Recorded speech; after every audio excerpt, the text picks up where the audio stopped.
The observation dome hummed with the low thrum of environmental controls as Dr. Mira Lane checked her equipment one final time.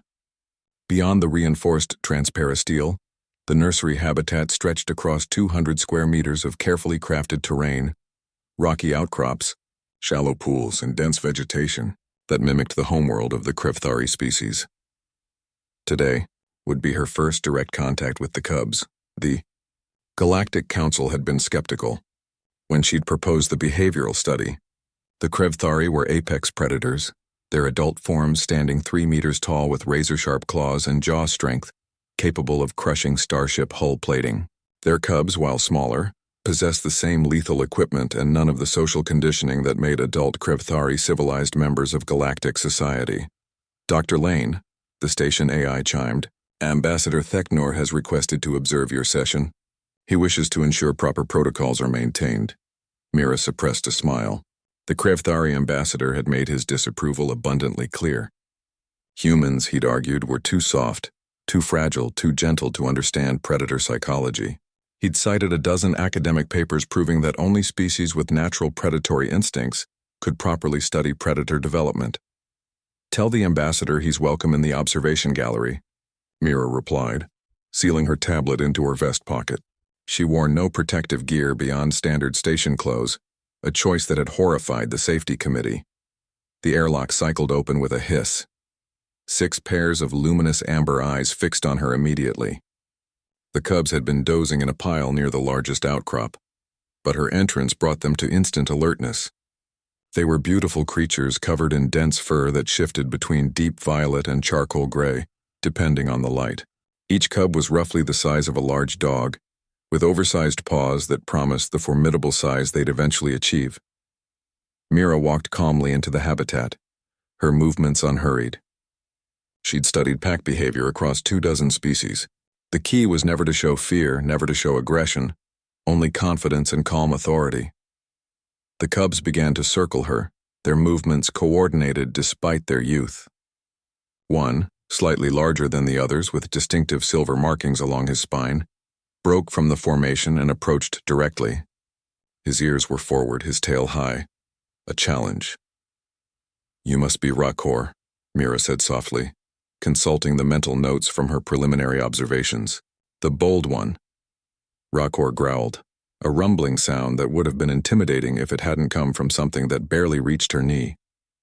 He crept closer, muscles bunching beneath his fur. The other cubs watched, waiting to see how the strange pale creature would respond to their leader's assertion of dominance. In the observation gallery, Ambassador Theknor leaned forward, his own predatory instincts engaged. He'd seen this behavior countless times. The cub would test the stranger, establish dominance through force if necessary.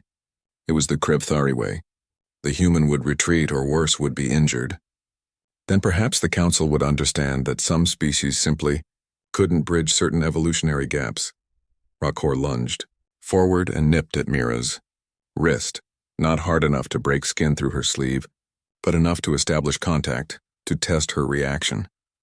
Mira didn't flinch, didn't pull away, didn't cry out. Instead, her hand moved with startling speed.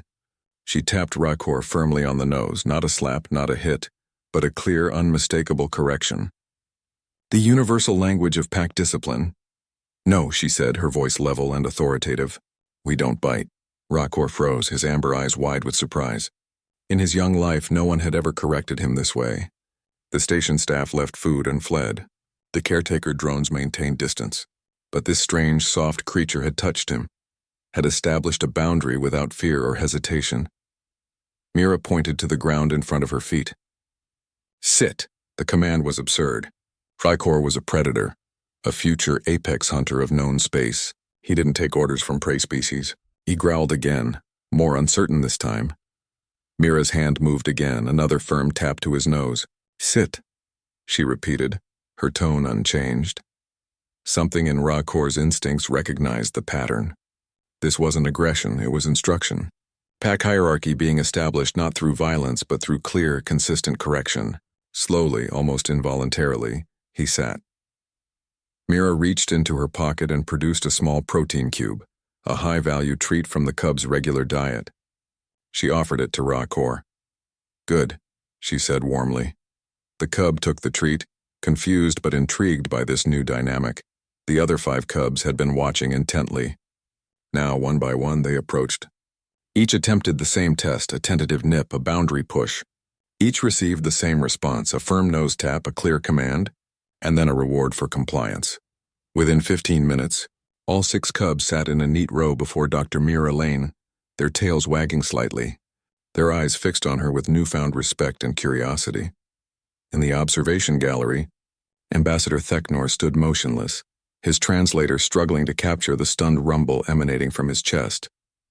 Around him, the assembled scientists, representing a dozen different species, watched in similar disbelief. Impossible, Theknor finally managed. They respond to her as they would to an alpha. But she has no claws, no fangs, no...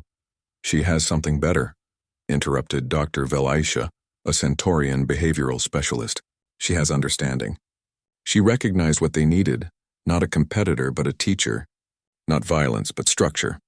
Mira was now moving among the cubs, her hands running through their fur, checking their physical condition with the ease of someone who'd worked with countless similar species. The cubs leaned into her touch, their aggressive posturing completely abandoned. Rakor, the boldest, pressed his head against her leg in a gesture of affection. Humans, Dr. Velaisha continued, her voice filled with wonder, are pack bonding specialists. They domesticated the apex predators of their own world millennia ago. They understand that true strength isn't about being the biggest or the most dangerous. It's about being the most adaptable, the most understanding. Ambassador Theknor watched as Mira produced a simple ball and tossed it across the habitat. All 6 cubs bounded after it, their predatory instincts channeled into play. When Rakor returned with the prize, he dropped it at Mira's feet and sat automatically, waiting for approval. She's training them, Theknor whispered, realization dawning. In one session, she's begun training them. For the first time, the ambassador understood why the Galactic Council had approved the humans' proposal. Humanity hadn't reached the stars through superior strength or natural weapons. They'd done it through an almost supernatural ability to understand, adapt, and connect with species vastly different from themselves. As Mira left the habitat an hour later, she paused at the airlock to look back. 6 cubs sat in perfect formation watching her go, their tails wagging in synchronized rhythm. She smiled. Tomorrow they'd learn stay.